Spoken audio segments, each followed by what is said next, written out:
โดยพร้อมเพรียงกัน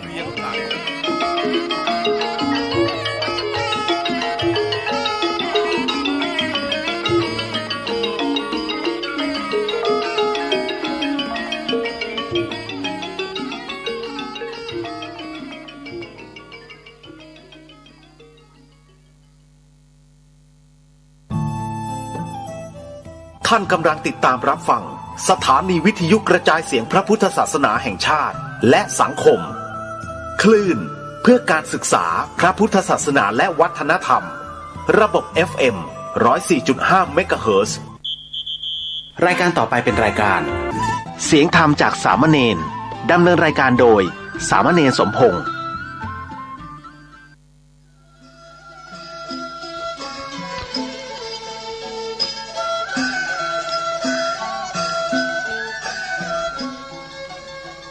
ทั้งโลกนี้มีธรรม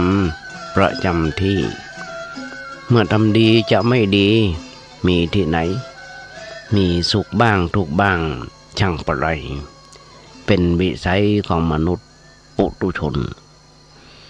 ขอกราบไหว้สาครูบาอาจารย์ทุกท่าน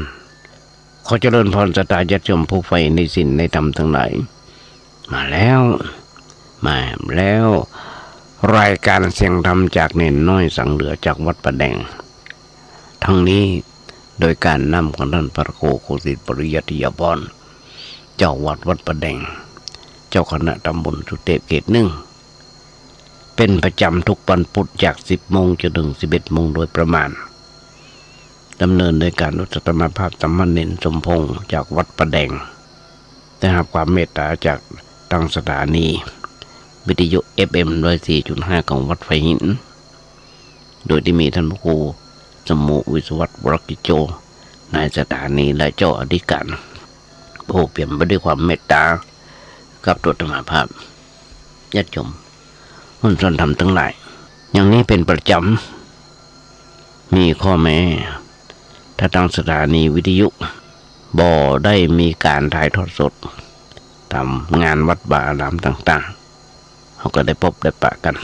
เป็นสถานีเพื่อพระพุทธศาสนาเป็นสถานีเพื่อเผยแพร่นำธรรมคำสอนองค์พระสัมมาสัมพุทธเจ้าโดยมีบัณฑิตนักปราชญ์พระสงฆ์องค์เจ้านักหนาประบ้านสับเปลี่ยนหมุนเวียนกันมาจัดรายการวิทยุ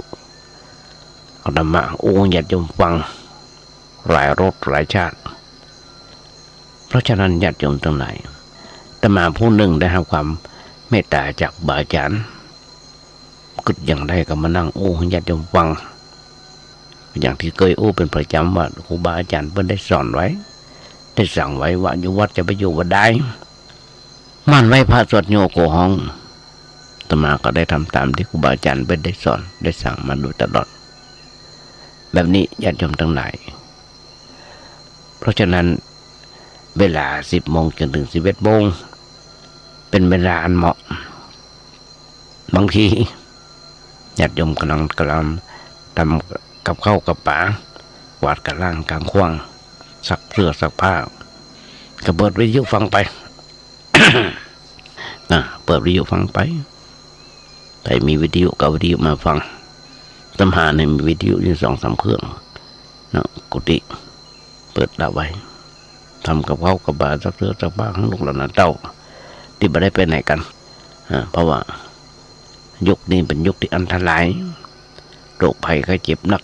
อย่างเช่นโควิดและอย่างต่างๆก็ยังต้องได้บอกอาตมาได้ขยายใจความให้ญาติโยมฟังเรื่องว่าถ้าโลกนี้มีธรรมประจำดีมาทำดีจะไม่ดีมีที่ไหนมีสุขบ้างทุกบ้างช่างประไรเป็นวิสัยของมนุษย์ปุถุชนก็ขยายใจความให้ญาติโยมฟังได้มาหลายปีดีดักวันนี้ก็แห่งวันหนึ่งญาติโยมทั้งหลายหลายวันที่ผ่านมาญาติโยมก็จะหันได้ว่าเขามีวันวิสาขบูชาก็ได้อู้ละว่าเป็นวันประสูติตรัสรู้และปรินิพพานขององค์พระสัมมาสัมพุทธเจ้าเขาเวียนมาประจบครบรอบอยู่ในหันหมดในวันเดียวหมดเพราะฉะนั้น เฮาน้อยนักที่จะนึกถึงว่าแฮม7 วันนึงหรือว่าแฮม8 วันเป็นวันสำคัญแห่งวันหนึ่งที่ต่างบาอาจารย์เพิ่นได้บอกไว้ต้นห้องมาเป็นวันอัฐบูชาอัฐมีบูชาทางบ้านของเพิ่นห้องว่าวันแรม8 ค่ำเดือนวิสาขะอัฐมีบูชามันคือนั่นหมายความว่ามีพิธีถวายพระเพลิงพระบรมศพจากมหาปรินิพพานประสูติที่คณิกายบอกว่าสมัยนั้นญาติโยมทั้งหลายอันนี้อาจารย์ท่านพระครูเจ้าวาดเพิ่นเคยได้นั่งอุกตบาพระแบบยันเห็นหูก่อนว่าหลังจากวันวิสาขะไปแล้วเป็นวันอาฐามีบูชา เมื่อนับเป็นในถามธรรมาภาพตอนนั้นนั่งจัดรายการด้วยกันธรรมาว่าบ่ฮู้คำเพิ่นก็ได้เล่าให้ธรรมาฟังมันนี่ก็เหมือนกันธรรมาก็ยังมาเล่าให้ญาติโยมฟังปอสังเขปว่าให้พอดีเต่าสมองน้อยๆที่ธรรมาได้ฮู้ได้จำอันนี้เอามาจากท่านพระครูปัญญาสังฆการรองเจ้าวัดศรีโสดาพระรามหลวงเพิ่นได้โอ้ไว้ได้บันทึกไว้แล้วเพิ่นเอามาแชร์ใน Facebook เพิ่นบอกว่าสมัยนั้น ประมุขเจ้ามันละ4 องค์ทรงสนานพระเศียรแล้วทรงพระเกศาไม่โดยตั้งใจว่าเฮาจะจุดไฟที่จิตกาทานของพระผู้มีพระเจ้าแต่บาอาจจะจุดไฟนั้นก็ติดได้เกิดได้เหตุอย่างจากนั้นพระเจ้ามันละพวกรองกรุงกุสินาราโอ้ถามท่านพระอนุรุตตะว่าท่านอนุรุตตะทำไมนั่นเป็นเหตุอะไรอย่างเป็นปัจจัยที่ทำให้ประมุขเจ้ามันละ4 พระองค์เนี่ยผู้ทรงสนานพระเศียรแล้วทรงพระเกศาไม่แล้วตั้งใจไว้ว่าหมู่เฮาจะจุดไฟที่จิตกาทานของพระผู้มีพระเจ้าแต่ก็บ่สามารถจะจุดไฟให้ติดได้หรอกญาติโยมพระเจ้าอนุรุตตะถวายพรว่าวาเลทะทั้งหลายไม่ว่าเสถะ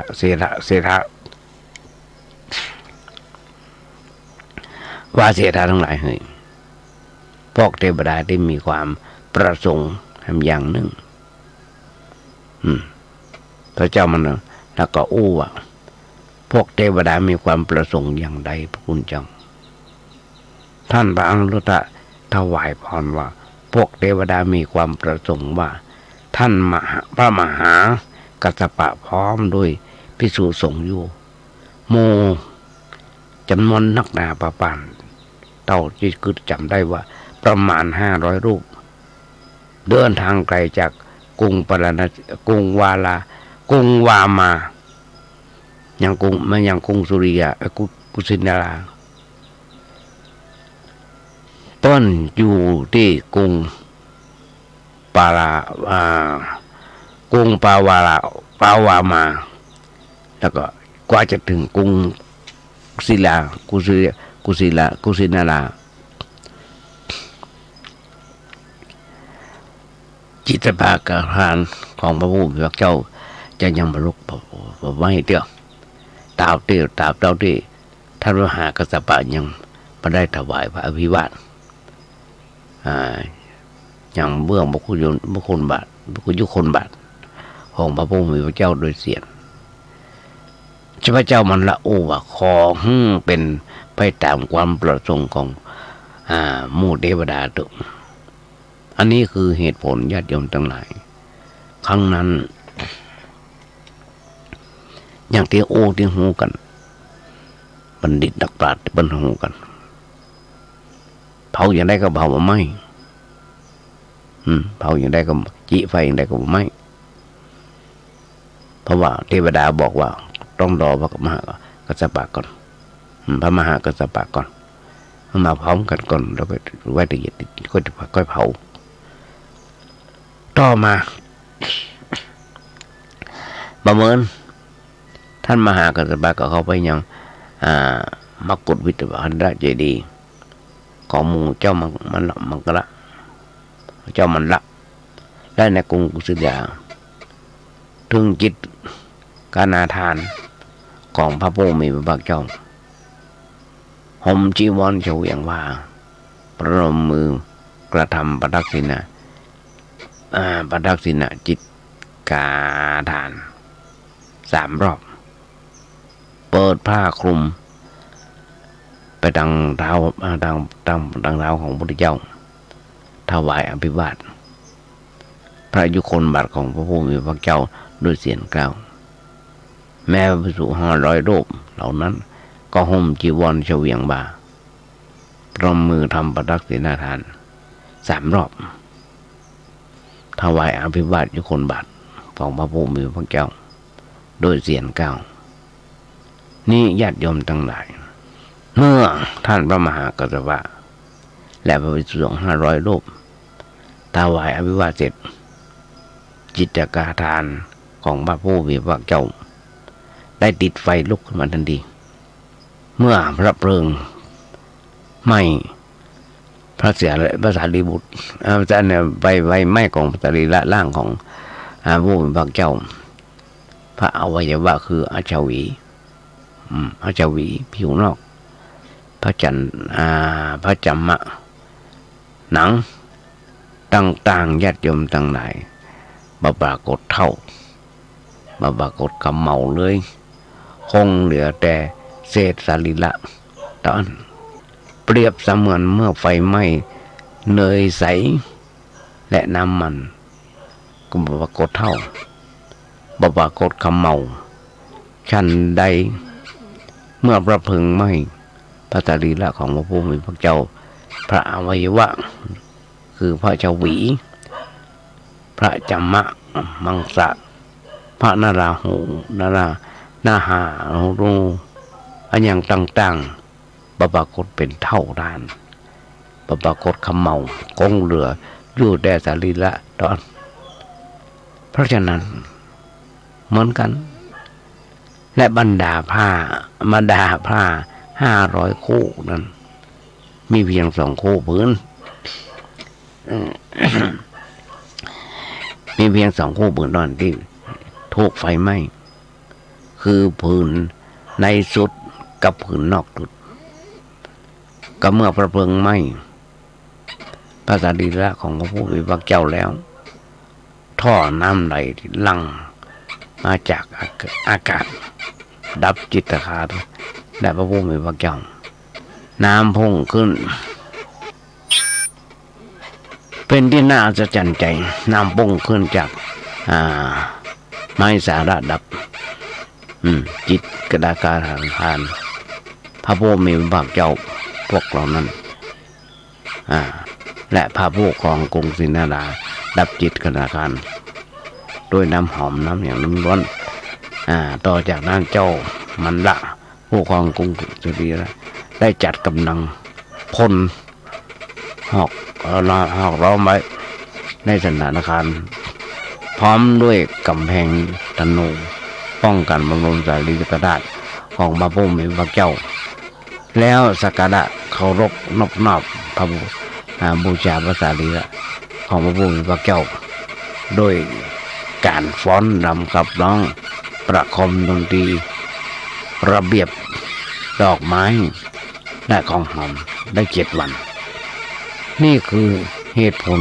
น้อยๆที่โอ้ญาติโยมฟังเพราะฉะนั้นญาติโยมนี่คืออย่างหนึ่งเฮาควร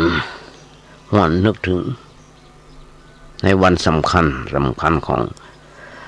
ทางพุทธศาสนาของเฮาญาติโยมทั้งหลาย เพราะฉะนั้นอย่างวันวิสาขะเสร็จเรียบร้อยแล้วยัน8เหนือหลังจากวันวิสาขะแล้ว8 วันเวียนมาบรรจบวันอัฐบุญมาธรรมีบูชานั่นคือวันประชุมพระเพลิงของพระพุทธเจ้าหลังจากนั้นทำมากี่วันก็จะเข้าพรรษาวันอาสาฬหบูชาญาติโยมทั้งหลายลองนึกก่อนทำอย่างหนึ่งตมาได้ดูทางทีวีมีรายการหนึ่งเพิ่นถามนักศึกษามาไปเก่งความรู้ทางพุทธศาสนาพ้องแม้กระทั่งต้นโพนั่นมาได้ที่พระพุทธเจ้าเอาไปนั่ง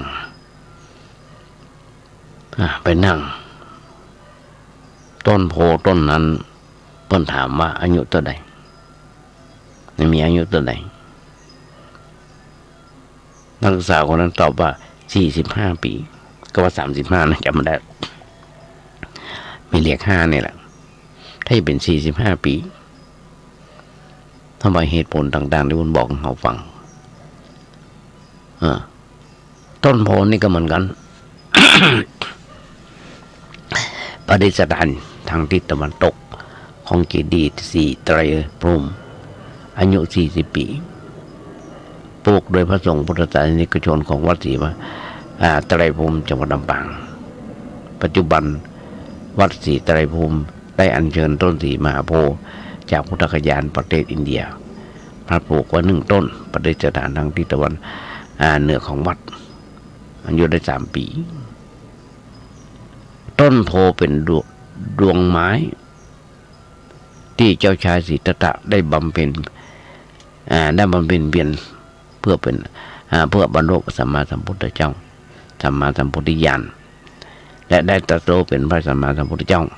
พระนามว่าต้นพระมหาศรีมหาโพธิ์พุทธองค์ได้ทำสัตย์อธิษฐานอันประกอบไปด้วยมหากรุณาธิคุณอันยิ่งในยิ่งใหญ่ในหมู่สัตว์ทั้งหลายว่าเฮาตรัสรู้แล้วจะถึงสัตว์โลกตรัสรู้ด้วยข้าพเจ้าข้ามพ้นแล้วเราข้ามพ้นแล้วเขาจะถึงสัตว์โลกข้ามพ้นด้วยเขาสงบได้แล้วจะถึงสัตว์โลกสงบไปด้วยเขาเป็นผู้ดับสนิทแล้วเขาจะสัตว์โลกดับสนิทด้วยพระพุทธเจ้าได้ทรงให้การพยากรณ์จากพระพุทธเจ้าทั้งหลายในอดีตถึง25 พระองค์ว่าท่านผู้นี้จะได้ตรัสรู้อนุตตรสัมมาสัมพุทธญาณณที่บื้นต้นไม้สีมหาโพธิ์ในอนาคตเพราะฉะนั้นเป็นดำรัสของพระพุทธเจ้าที่ปังกรประทับยืนอยู่เหนือเสียงของพระสุเมธสุเมธาบทพระพุทธเจ้าตอนเป็นพระโพธิสัตว์ตัดกับพยากรณ์ว่าเธอทั้งหลายจงดูชดินดาบทนี้ผู้มีตบะแก่กล้าในกับอันมหาอันหาประมาณมาได้นับมาได้จากนี้ไปเปิ้นจะเป็นพระพุทธเจ้าในโลกเป็นพระพุทธเจ้าในโลกแต่พระตถาคตได้เสด็จออกจากกรุงกบิลพัสดุที่น่ารื่นรมทรงเริ่มตั้งแต่ความเพียรบำเพ็ญทุกกิริยาบททุกกิริยาประทับนั่งที่ปืนต้นอัญชรปรณิโกฏทรงรับประทานทรงรับเข้ามนุปญาตในที่นั้นแล้วเสด็จไปยังแม่น้ำเนรัญชราเสด็จเข้ามนุปญาตที่ริมฝั่งแม่น้ำนั้นแล้วเสด็จไปที่โคนที่ปืนต้นโพ ตามหนทางอันที่ประเสริฐที่ตกแต่งไว้แล้วทำการประทักษิณโพธิมันก็อันยอดเยี่ยมญาติโยมอันนี้ญาติโยมฟังแบบคร่าวๆซึ่งมีในประวัติว่าต้นพระศรีมหาโพธิ์เป็นสหชาติคือเกิดในวันเดียวกับพระพุทธเจ้ายังปรากฏว่าในสมัยเดียวพระโพธิสัตว์ประสูติณลุมพินีสิ่งสิ่งเหล่านี้คือพระเทวีแม่ของพระราหุล2พระอานนท์3นายฉันทะ4นายกาลุเททายีอามะ5พญามากันทะ6ต้นศรีมหาโพธิ์แล้วก็7ขุมทรัพย์ทั้ง4ได้เกิดขึ้นในสมัยนั้นเช่นนั้นได้เกิดขึ้นในสมัยนั้นเช่นกันการเกิดขึ้นพร้อมกันของทั้งของสิ่งของทั้ง7เราเนี่ยต้นหองว่าสหชาติต้นศรีมหาโพธิ์นับว่าเป็นต้นไม้สำคัญอย่างยิ่งในพุทธศาสนาเป็นพระเจดีย์ที่เคารพที่ควรแก่การเคารพเป็นต้นไม้ศักดิ์สิทธิ์และถือว่าเป็นต้นไม้สัญลักษณ์ประจำพุทธศาสนา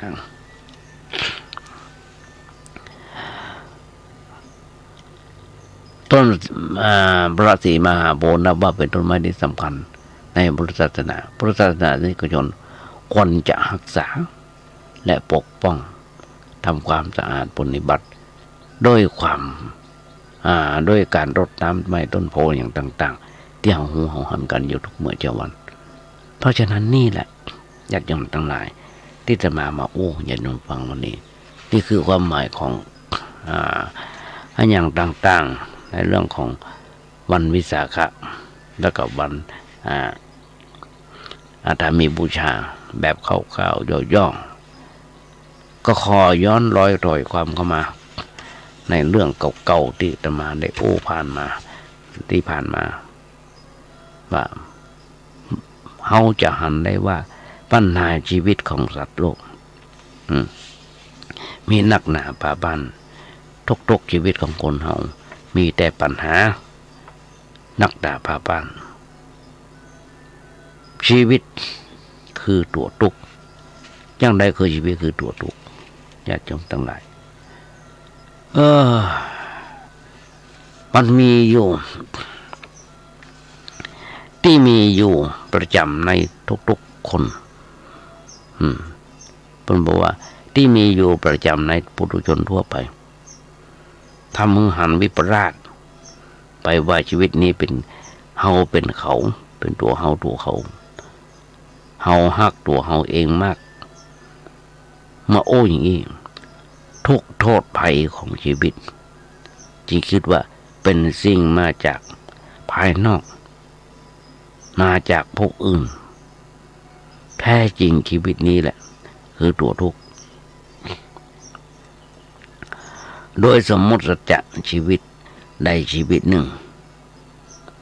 ก็พอเหมือนว่านวนิยายเรื่องยาวไปเกิดเหมือนก็ยาวเหมือนยังยาวที่วิจิตรวิสดารแต่โดยปรมัตถสัจจะคือชีวิตคือขณะจิตหนึ่งนั้นที่แสนสั้นญาติโยมทั้งหลายใครว่าอายุหนัก70-80เป็นผู้ที่อายุยืนแต่มาคือว่าอายุเดือนน้อยแล้วนะญาติโยมทั้งหลาย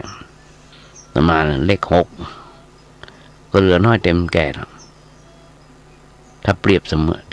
เปรียบเอาตามเตียนก็ใกล้จะหมดแล้วใกล้จะหมดแล้วเป็นอย่างนั้นหรอทุกคนจะเป็นแบบนี้เมื่อมันใกล้จะหมดเมื่อมันยังเหลืออยู่ใจดังยังสาบอยู่ใจยังดังสาบอยู่ก็ทำดีกันต่อไปความดีมันมีขายอยากได้ต้องทำเองเกิดดับติดต่อกันไปอย่างบ่ขาดสายเปรียบเสมือนเหมือนกับล้อเกวียน เหมือนกับล้อวงล้อหมุนไปก็หมุนไปด้วยแห่งความแห่งกงส่วนหนึ่งตอนทุกขณะจิตประกอบไปด้วยอุปทานทั้งขันธ์ห้าปิกเข้ามาในขันธ์ห้านี่เป็นสัจธรรมอุปทานขันธ์ห้าได้แก่รูปขันธ์เวทนาขันธ์สัญญาขันธ์สังขารขันธ์วิญญาณขันธ์ขันธ์คนเฮานั้นก็วิญญาณขันธ์ห้านับวันจะร่วงโรยคนเฮาใจการใจงานสรีระร่างกายของเฮานั้นนักดำไปก็ลุก็ร่อนก็ซ่อมแซมกันต่อไปตอนที่ซ่อมได้แซมได้เปลี่ยนได้อย่างได้บางทีอะไรมันไม่เปลี่ยนเพราะฉะนั้นอุปทานขันธ์ห้านี่แหละเป็นธรรมที่ส่งไว้ถึงทุกถึงบทญาติโยมลองก็เกิดด้วยว่าสังกิเตนะปัจจุปทานขันธาทุกขาแปลว่าโดยอุปทานขันธ์ห้าทุกเป็นตัวทุกพระเจ้าของเราทรงประมวลทุกโทษภัยต่างๆของแต่ละขันธ์ไว้อย่างน่าฟังญาติโยมตรงไหนอย่างน่าฟังญาติโยมลองฟังโดยธรรมะเนาะรูปขันธ์หรือว่าร่างกายของสัตว์นี่แหละพระเจ้าเราทรงเปรียบเป็นดุจอินทรีละยนต์ที่มีจักรสี่มีทวารเก้าจักรสี่คืออย่างจักรสี่ก็คืออิริยาบถสี่มียืนเดินนั่งนอนสารยะยนต์เนี่ยมีปัญหาญาติโยมตรงไหนแม่บัจจัยงานแม่บัจจัยงานปล่อยให้มันพักผ่อนอยู่นิ่ง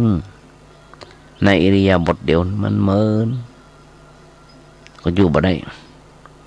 เพราะกล้ามเนื้อเริ่มหมด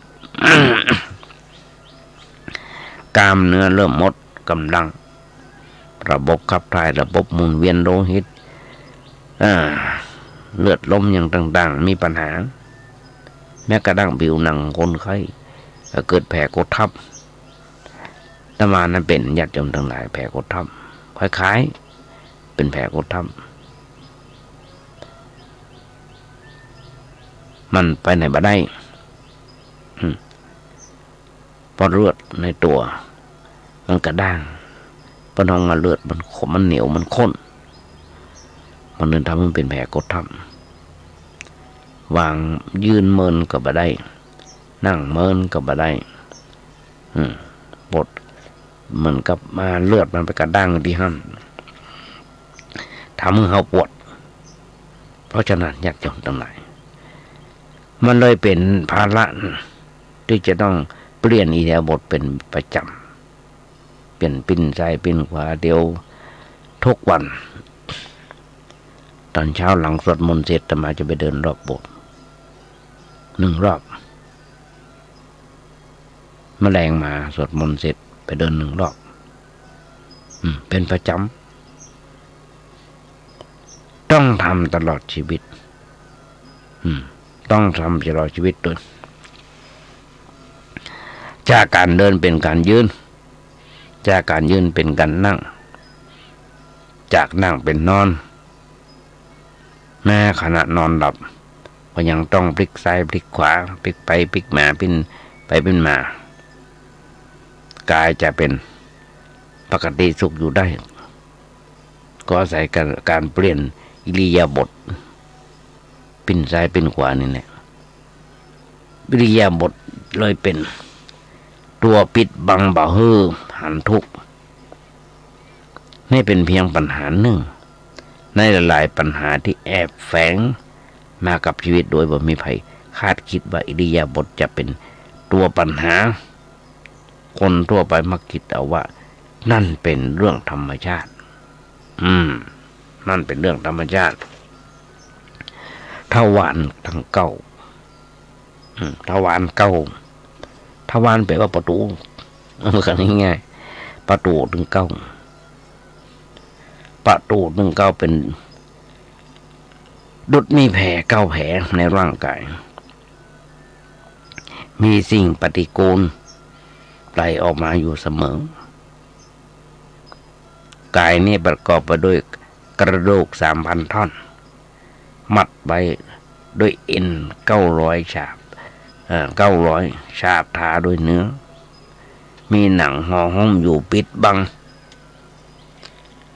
ไว้ด้วยผิวบางๆภายในมีหัวใจตับไตปอดไส้ใหญ่ไส้น้อยแถมสิ่งปฏิกูลทั้งทั้งกลิ่นยังมีน้ำลายน้ำมูกอาหารเก่าอาหารใหม่ไหลเข้าไหลออกตลอดเวลาอย่าง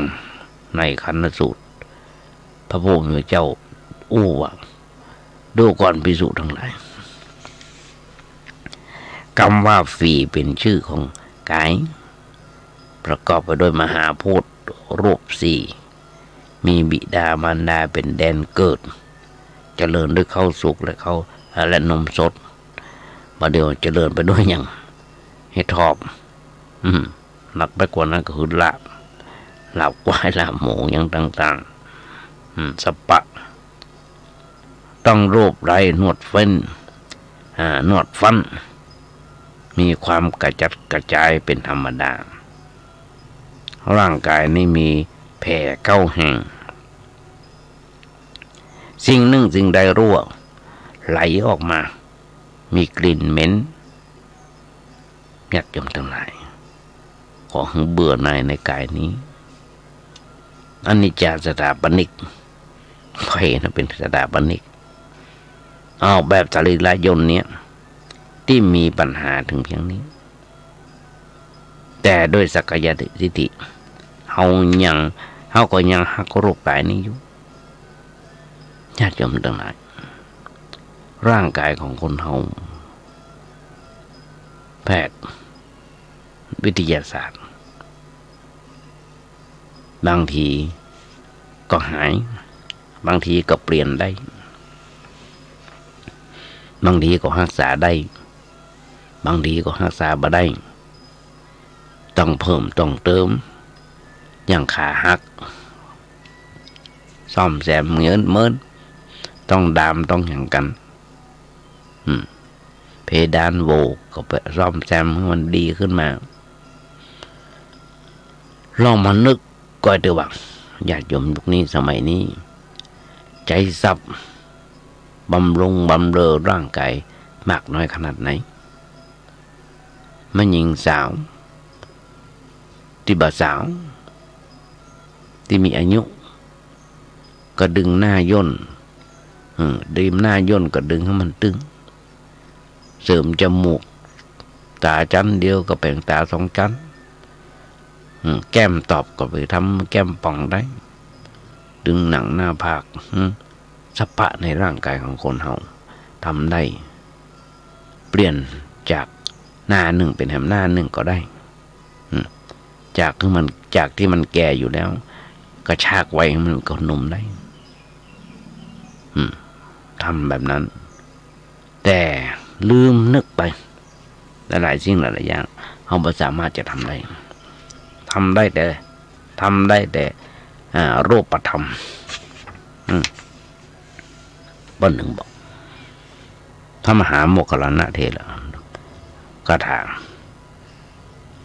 มีว่าพระโมคคัลลานะสอนแม่หญิงเพศยาคนหนึ่งซึ่งเธอมีจิตปฏิพัทธ์ในพระเถระด้วยข้อความที่เตือนสติหล่อนเปิ้นบอกว่าเฮาติเตือนกระท่อมคือสรีระร่างกายของเธอที่สำคัญด้วยโครงกระดูกฉาบทาด้วยเนื้อร้อยรัดด้วยเอ็นด้วยเส้นเอ็นเต็มไปด้วยของสะอาดมีกลิ่นเหม็นร่างกายของเธอเป็นเช่นกับถุงที่เต็มไปด้วยคูดมีหนังหุ้มกระดูกห่อไว้เหมือนนางปีศาจมีฝีที่อกมีช่อง9 ช่องเป็นที่ไหล ออกสู่ออกอยู่เป็นหนึ่งนิดผู้ใดพึงรู้จากสรีระของเธอเช่นเดียวกับฉันรู้แล้วก็จะพากันดิกหนีเธอไปอย่างห่างไกลรุดบุคคลผู้ชอบความสะอาดหันหลุมพูดในฤดูฝนแล้วหลีกเลี่ยงไปบาห่างมันห่างไกลฉะนั้นญาติโยมเมื่อนางได้ฟังโอวาทของพระเถรพระโมคคัลลานะเสร็จแล้วนางเกิดหิริโอตตัปปะเกิดความสังเวช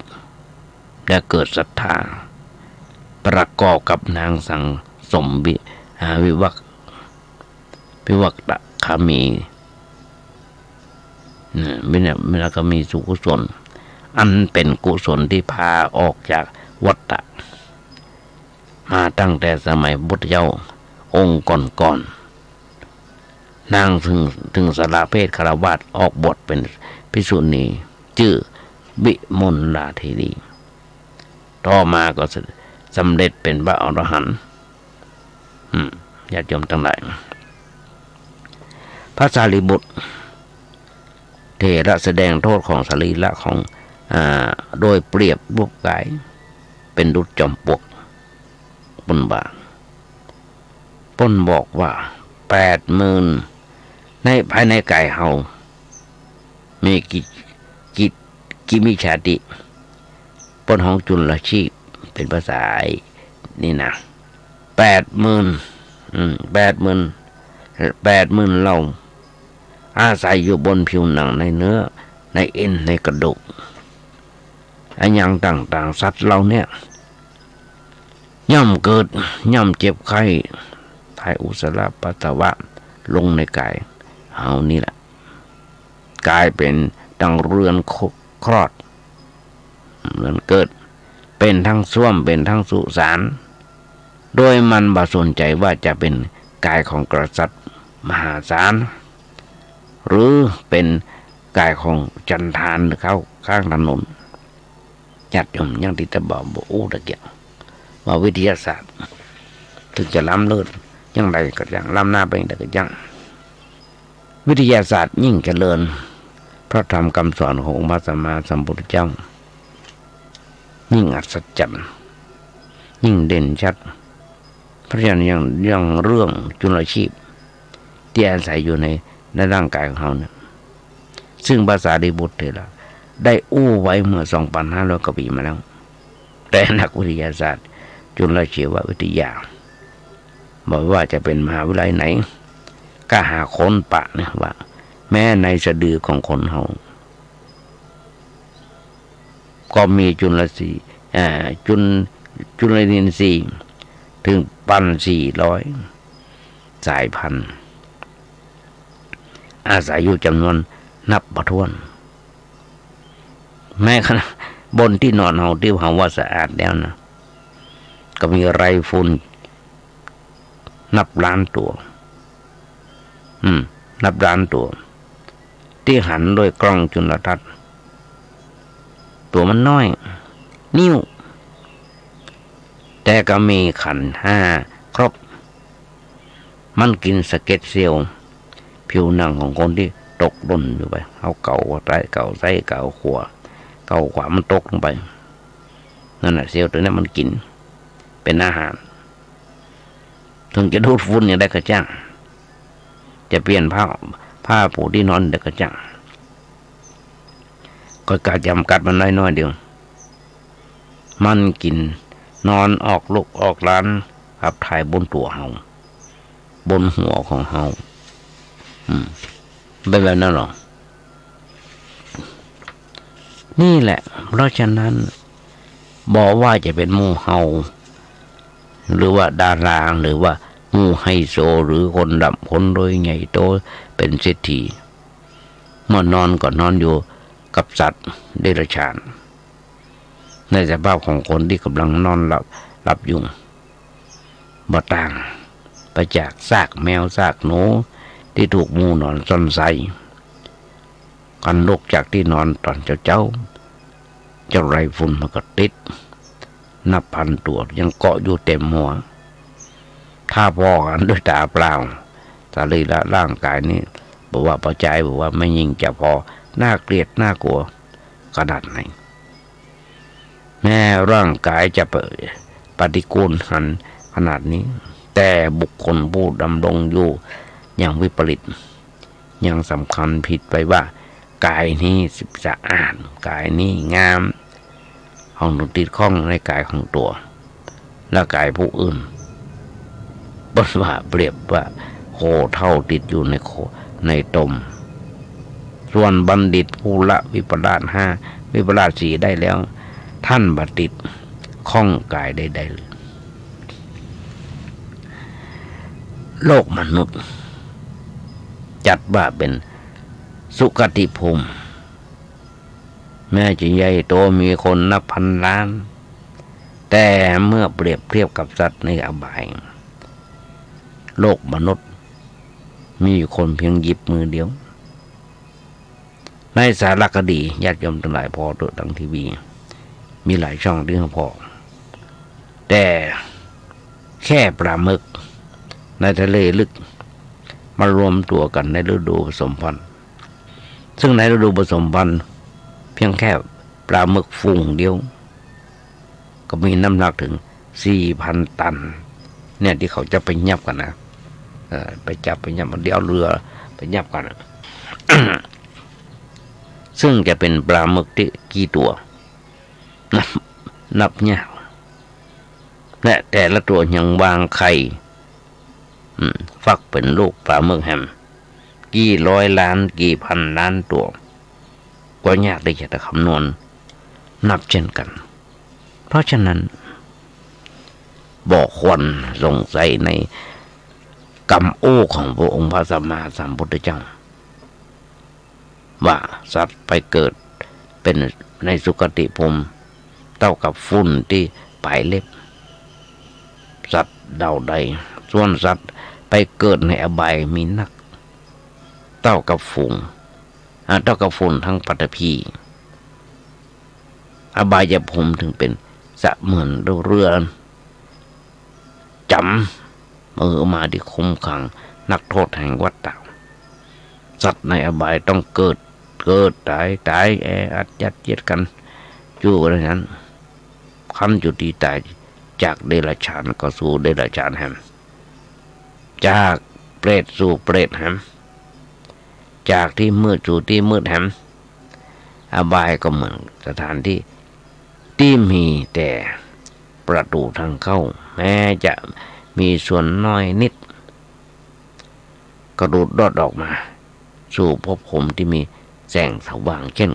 เกิดในโลกมนุษย์เกิดในสวรรค์แม้สวรรค์ก็ยังจัดว่าเป็นเรือนจำที่ใช้คุมขังนักโทษชั้นดีบ่เป็นหนีไปจากสงสารสัตว์โลกจึงเลยเปรียบเสมือนเป็นนักโทษตลอดกาลอันนี้พระพุทธเจ้าเป็นอู้ไว้ปุถุชนญาติโยมทั้งหลายผู้บ่ได้ฟังในโลกเนี่ยบ่ได้หันพระอริยเจ้าต้องแก่เท่าทั้งที่ถูกจองจำต้องตายไปทั้งที่ถูกจองจำเมื่อจากโลกนี้ไปสู่โลกหน้าก็ไปพร้อมกับความจองจำอนิจจาเขาเองก็เป็นนักโทษกับเบิ้ลเหมือนกันเขาเองตัวเขาเองทุกคนก็เป็นนักโทษเหมือนกันซึ่งในบรรดาเครื่องจองกรรมเครื่องจองจำหลายอันหลายอย่างพระพุทธเจ้าอู้ว่ากามคุณ5นี่แหละเป็นคือค่าเป็นเครื่องจองจำชนิดหนึ่งผู้ที่พ้นแล้วจากเครื่องจองจำก็มีแต่อรหันตบุคคลนั้นส่วนปุถุชนผู้มีกิเลสเป็นผู้บ่พ้นไปจากเครื่องจองจำเพราะถูกกรรมคุณ5คือรูปเสียงกลิ่นรสสัมผัสจองจำไว้ในรูปแบบต่างๆเช่นหลายคนบ่น้อยเลยละผูกติดไปกับลูกกับหลาน ผูกได้ผูกติดไปกับลาภยศผูกไว้กับอาชีพผูกไว้กับทรัพย์สมบัติเงินทองแม้แต่กรุหาดราคา100 ล้านพันล้านแม้กระทั่งแผงลอยข้างถนนที่แท้ก็คือเรือนจำผูกที่ผูกสัตว์ไว้ขังสัตว์ไว้ญาติโยมในสายตาของบทอริยะเจ้าแล้วต้นหันโลกสามเป็นดุจเรือนจำแห่งสงสารแม้ว่าจะเป็นเทพเป็นมนุษย์หรือเดรัจฉานล้วนเป็นนักโทษที่ถูกขังไว้ตลอดกาลแต่คนทั่วไปพ่อบานว่าเป็นปัญหาเขาเข้าใจว่านั่นเป็นเรื่องธรรมชาติรูปประกันอันเป็นส่วนหนึ่งของชีวิตที่เราฮักและเราห่วงแหนนักดาบปันประกอบไปด้วยมหาพูดรูปสี่มีธาตุดินธาตุน้ำธาตุไฟธาตุลมก็ทั้งสี่ก็ธาตุทั้งสี่นี่แหละเป็นศัตรูที่เบียดเบียนชีวิตญาติโยมธาตุทั้งสี่ดินน้ำลมไฟในตัวของเราจะขาดอะไรอันหนึ่งอะไรจะเกินอะไรอันหนึ่งก็ไม่ได้ยังจะมาภาพนั่งฉันอยู่กับมนหัวเมาหัววุ่นทำท่าจะก้นต้องเกิดธาตุลมมันเกินละเมาหัวกินหนักมันก็กัดกินน้อยมันก็หิวกินพอดี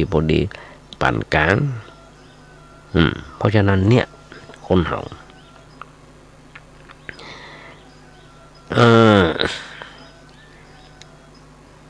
มันเป็นศัตรูที่เบียดเบียนชีวิตของเราในเรื่องของธาตุทั้งสี่พระพุทธเจ้าเปรียบธาตุทั้งสี่เปรียบเสมือนอสรพิษสี่ตัวเนี่ยเฮาเฝ้าเลี้ยงดูมันโดยอาหารอย่างดีอาบน้ำขัดสีจะวีวันมันทั้งเช้าทั้งเย็นแม้กระทั่งแม่จะพอจะดูแลมันเอาใจมันถึงขนาดนี้พอถึงวันดีคืนดีก็ถูกมันทำลายครั้นอสรพิษตัวใดมีอันต้องเป็นไปก็ปาเอาตัวอื่นพลอยเดือดร้อนตัวแบบเช่นเกิดธาตุไฟกำเริบความร้อนสูงขึ้นมา 2-3 องศาธาตุดินประกอบไปด้วยร่างกายแม้จะ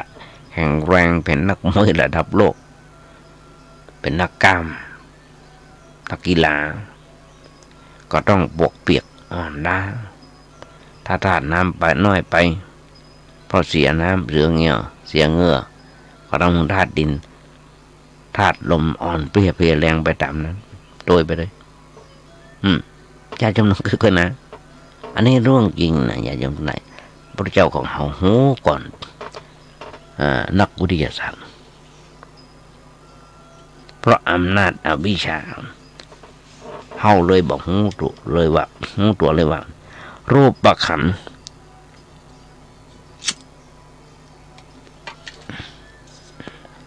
ที่เฮาทนุถนอมที่แท้มันก็คือศัตรูภายในที่คอยทำลายชีวิตเฮาพอแล้วบัดต่างจากกรณีที่ภรรยาถูกสามีฆ่าตายก่อนตายเธอมาหุ้งตัวเลยว่าเธอกำลังเอาอกเอาใจกำลังนั่งกำลังนอนอยู่กับเพชฌฆาตกำลังกำลังไขหัวอยู่กับเพชฌฆาตฉันได้รูปประคันที่เฮาฮักก็ฉันนั้นที่แท้มันก็คือศัตรูภายในที่ติดตามไปอยู่ทุกอย่างก้าว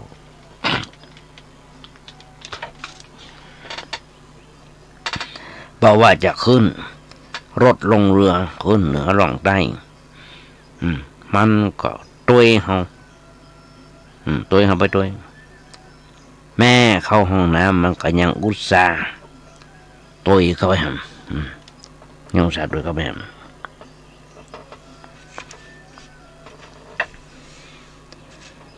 ตัวเข้าไปอาละวาดจนทำให้คนเป็นอัมพฤกษ์อัมพาตอย่างที่มาเคยเป็นอัมพาตตอนนี้ก็ยังเป็นอยู่เส้นเลือดในสมองมันตีบก็เป็นเหตุเป็นผลอย่างที่เราได้ยิน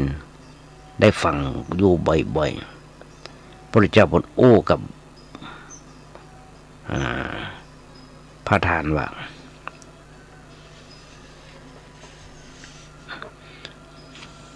ดูก่อนดาระเมื่อรูปเมื่อกายมีอยู่มารจึงมีผู้ทำให้ตายจึงมีผู้ตายจึงมีเพราะฉะนั้นถ้าละเธอ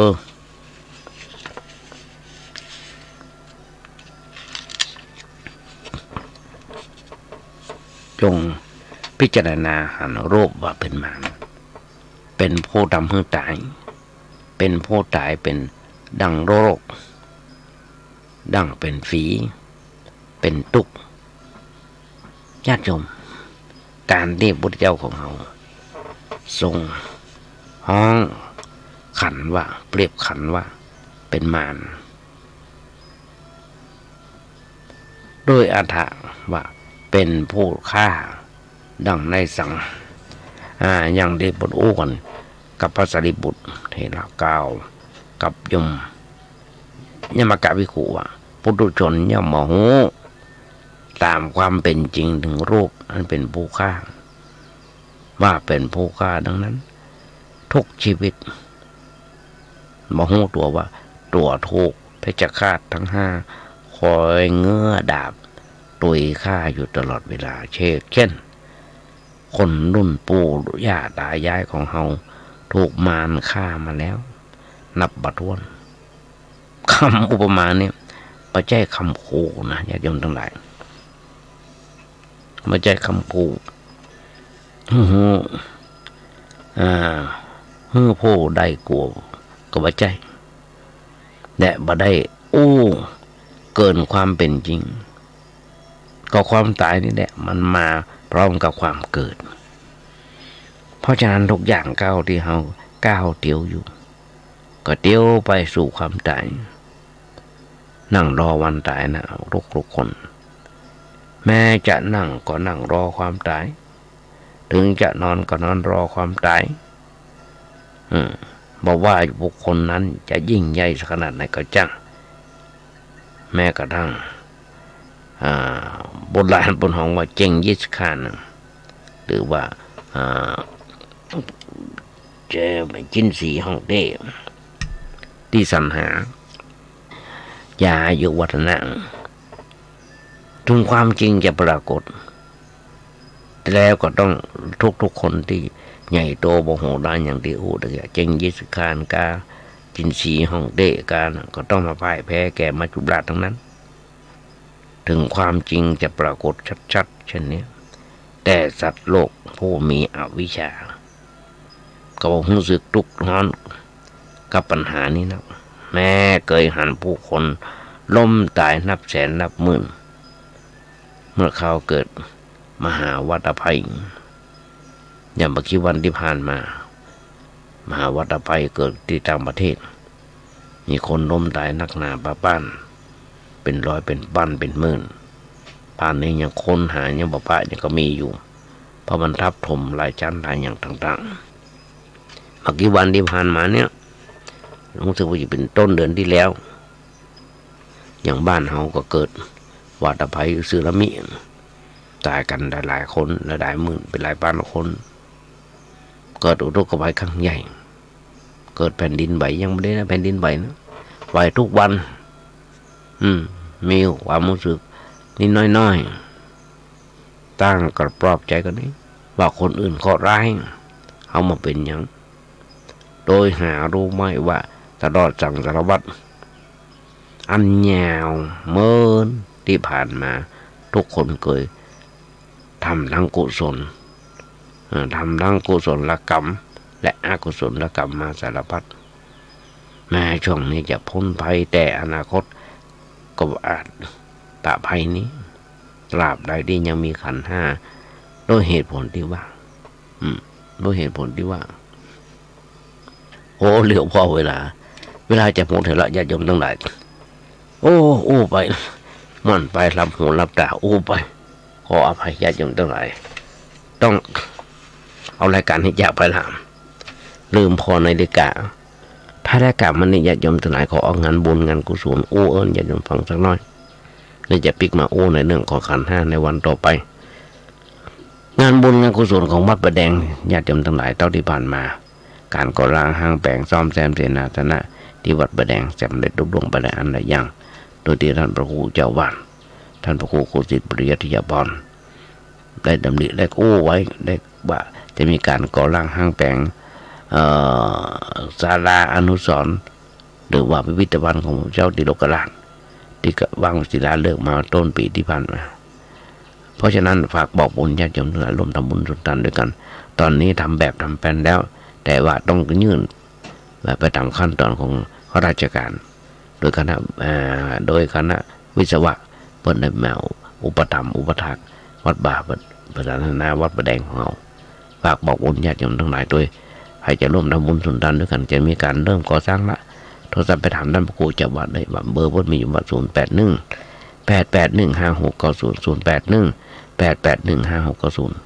ญาติโยมทั้งหลาย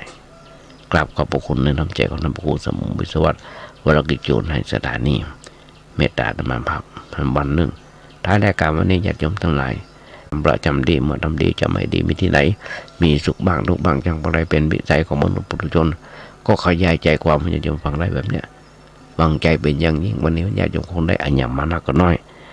ขออำนวยอวยพรสาธุญาติโยมทั้งหลายวันนี้อาจจะเป็นวันครบรอบวันเกิดของคนใดคนหนึ่งขออำนวยอวยพรว่าขอมีความสุขมีความเจริญคิดสิ่งหนึ่งสิ่งใดสมความมุ่งมั่นปรารถนาขอญาติโยมอย่าเจ็บอย่าไข้กันเลย